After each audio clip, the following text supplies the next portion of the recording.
اب میں سوال پوچھتا ہوں کہ اتنا سا لفظ اگر اللہ نے چاہا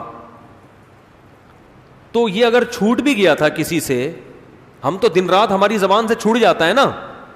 ارے بھائی ہم دن میں کتنے کام کر رہے ہوتے ہیں, میں چوتھی شادی کروں گا انشاءاللہ کہنا بھول گئے.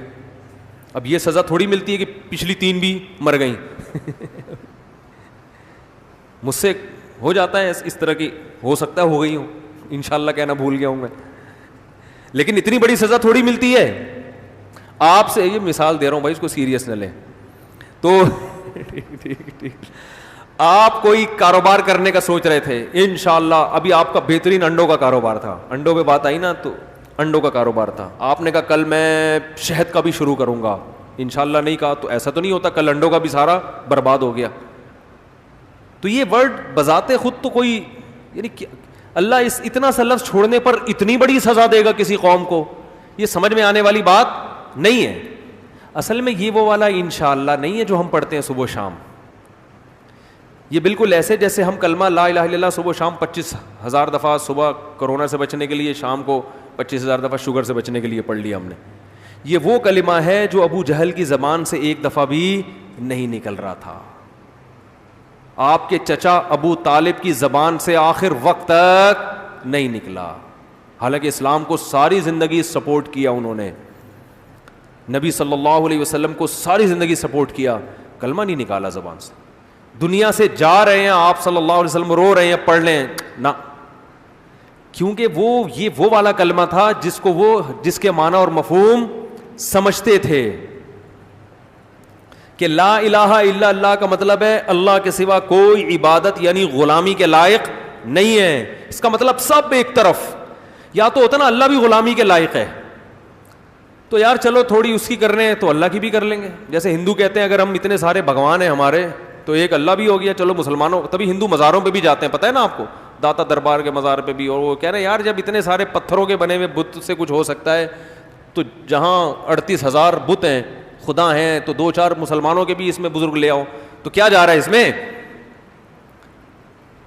تو صرف یہ بھی نہیں ہے کہ الہ اللہ, الہ کون ہے, اللہ ہے, نہ نہ نہ, لا الہ کا مطلب کوئی بھی خدا ہے ہی نہیں, یعنی غلامی کے لائق تو دنیا میں کوئی ہے ہی نہیں سوائے اللہ کے. اس کا مطلب بھائی اپنے آپ کو مکمل کس کے حوالے کر دیا, یہ تو پوری, یعنی آپ کی پورا صبح سے لے کے رات, رات سے لے کے صبح, ہر چیز چینج ہو گئی آپ کی, سارے کانسیپٹ آپ کے چینج ہو گئے. غلام کا مطلب پتہ ہے کیا ہوتا ہے, وہ دلیل نہیں پوچھتا. سب سے پہلی ڈیفینیشن غلام کی ہے, کوئی نوکر ہو, باس نے اس گھنٹی بجائی, وہ آیا, سر آپ نے کہا چائے چاہیے, آپ باس تھے, آپ نے کہا چائے چاہیے, ایک دودھ پتی لے آؤ. وہ کہہ رہا ہے سر دیکھیں دودھ پتی جو ہے نا, آپ کو پتہ ہے کیفین, سلیمان احمد صاحب نے ایک ورک شاپ کروائی تھی, اس میں بتایا تھا کہ کیفین صحت کے لیے کیا ہے, نقصان دہ. کبھی دیکھا آپ نے کہ سر یہ یوٹیوب پہ ویڈیو دیکھ لیں آپ, ٹھیک ہے نا, اور آپ نے ابھی آدھا گھنٹہ پہلے چائے پی ہے, آپ پھر چائے منگوا رہے ہیں مجھ سے, تو یہ چلے گا؟ یہ نوکر ہے, غلام نہیں ہے. غلام نوکر سے اور نیچے کی چیز ہوتی ہے, صحیح ہے نا, اور یہ سرونٹ ہے, یہ غلام تھوڑی ہے. تو وہ دلیل, وہ تھپڑ لگائے گا, بولے گا تجھے میں نے دودھ پتی کا بولا ہے اور تیری وجہ سے ہی بولا ہے. میں نے 2 دودھ پتی اس لیے بولی ہے کہ ایک دودھ پتی تو میں ویسے ہی پیتا ہوں, اور ایک اس لیے کہ تو جو ٹینشن دے گا نا اس ٹینشن کے لیے میں الگ سے اضافی منگوا رہا ہوں.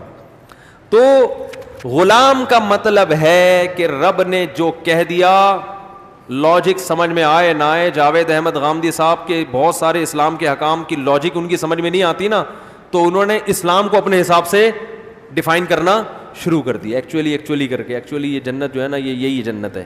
حوریں کہاں ہیں جی, حوریں بھی یہی عورتیں حوریں ہیں, ٹھیک ہے نا.